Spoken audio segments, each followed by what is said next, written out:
Uttar Dinajpur जिलार Trinamool कংগ্রেসের Islampur block সভাপতি জাকির হোসেনকে রাজ্য কমিটি পুনরায় মনোনীত করলেও ইসলামপুরের তৃণমূল কংগ্রেসের বিদ্রোহী বিধায়ক আব্দুল করিম চৌধুরী দলের সিদ্ধান্ত মানবেন না বলে পরিষ্কার জানিয়ে দিলেন। বিধায়কের দাবি, দলকে বিধায়কের মনোনীত নেতাদের অনুমোদন দিতে হবে, সেটা না করে জেলা সভাপতি কানাইয়ালাল আগরওয়ালের মনোনীত নেতাদের দলীয় নেতৃত্ব করা হচ্ছে।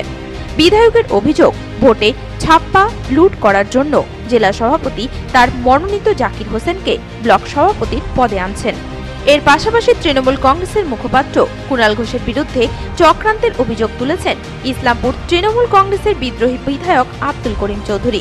সম্প্রতি কুণাল ঘোষ দলের মধ্যে নবীন প্রবীণের বিতর্ক সৃষ্টি, দলকে দুর্বল করার চক্রান্ত বলে অভিযোগ তুলেছিলেন বিধায়ক আব্দুল করিম চৌধুরী।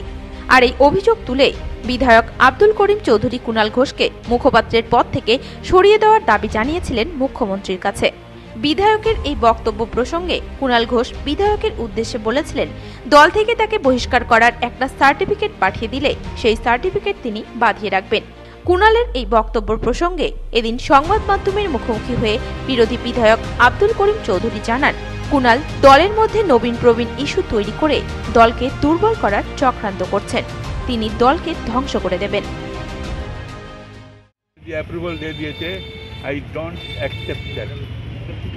মমতা ব্যানার্জি করলেও আমি অ্যাকসেপ্ট করবো না, কারণ এটা ইসলামপুরটা আমার, জনগণ আমাকে মেলে বানিয়েছে।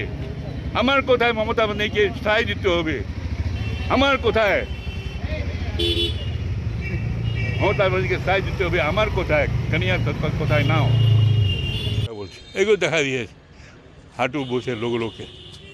করিম চৌধুরীটা কোনো যাইনি আর পাই আমার কোনো প্রয়োজন পড়ে না, আমি যাইও না। আমি পাই only for the public service. Public খুশি থাকলে আমি খুশি, আমার জনগণ খুশি থাকলে আমি খুশি, ওরা শান্তি থাকলে আমি শান্তি থাকবো, এটাই আমার কর্তব্য আছে। ব্যাস ইসলামপুরের জন্য আমি তাই করে আসতেছি। ইসলামপুরকে শান্তিতে রেখেছি, কোনো ঝামেলা হতে দিচ্ছি না।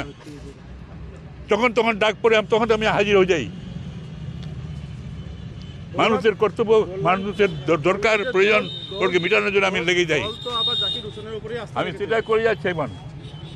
আমার তো সেটাই তো বলছেন, আমার তো প্রয়োজন পড়ে না মমতা ব্যানার্জির কাছে। উনি বলছেন প্রয়োজন ওর পড়বে তাহলে আমাকে ডাকবে, আর আমার প্রয়োজন হলে আমি ওই দিতে বলবো, তো আমার প্রয়োজন নেই। আর না, আপনি জাকির হোসেনের বিরুদ্ধে বলছেন, কিন্তু দল তো জাকির উপরের ওইটা বলছে। এখন তো এখন জিনিসটা আনছো জাকির হতে, জাকিরটা বললাম না যে আমার মতের লোক থাকলে তারপর ঠিক আছে আমার সংগঠন চলবে, আমি সংগঠন চালাবো। এখন তো বিধানসভায় এই যে হেরে যাওয়ার পর থেকে জাকির কানিয়া হলো জাকিরের লোক। উত্তর দিনাজপুর থেকে বিশেষ প্রতিবেদন, নিউজ টুডে।